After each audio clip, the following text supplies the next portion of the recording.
सल्लु अलल हबीब सल्लल्लाहु ताला अला मुहम्मद सल्लल्लाहु ताला अलैहि वसल्लम। नाज़रीन, आज हम फिर आपकी बारगाह में हाज़िर हुए हैं। आज इंशाअल्लाहुल अज़ीज़ हम सुनेंगे दो चीज़ों के बारे में। एक, ईमान किसे कहते हैं, और दूसरी, कुफ्र के क्या माने हैं।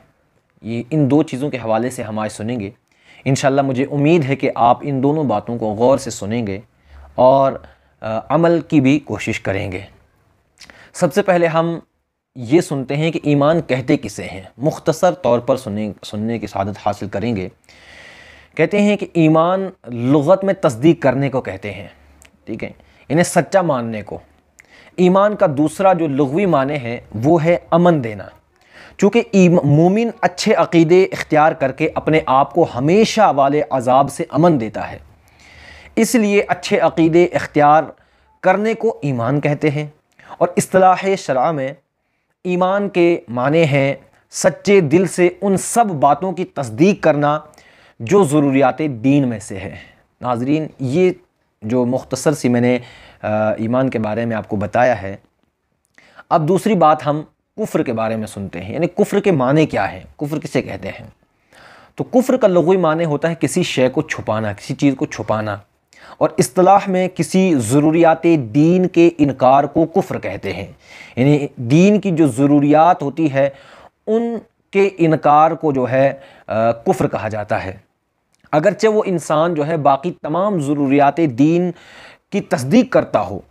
जैसे कोई शख्स अगर ज़रूरियात दीन को तस्लीम करता हो मगर नमाज की फ़र्ज़ियत का इनकार करता हो या ख़त्म नबुव्वत का मुनकिर हो, तो वो काफिर है।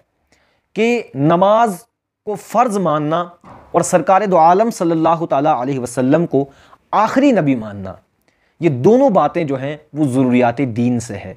और अगर इंसान सारे ज़रूरियात दीन पर ईमान लाता हो लेकिन किसी एक ज़रूरियात दीन का इनकार करता हो, तो वो शख्स जो है दायरे इस्लाम से ख़ारिज होता है। तमाम ज़रूरियात दीन पर ईमान लाना ही ईमान है, और उन ज़रूरियात दीन में से किसी एक का भी इनकार करने वाला जो होता है वो काफिर होता है। तो नाज़रीन, इन बातों का जानना हमारे लिए बेहद ज़रूरी होता है, क्योंकि ईमान और कुफ्र का मसला जो है बहुत नाजुक मसला होता है। अल्लाह तबारक व तआला मेरे और आप तमाम जो भी देखने वाले नाज़रीन हैं, अल्लाह ताला हम सब की ईमान की हिफाजत फ़रमाए। अल्लाह तबारक व तआला हम सब को मदीने में मौत नसीब फ़रमाए, ईमान वाली मौत नसीब फ़रमाए। आमीन। सल्लु अलल हबीब सल्लल्लाहु ताला अला मुहम्मद सल्लल्लाहु ताला अलैहि।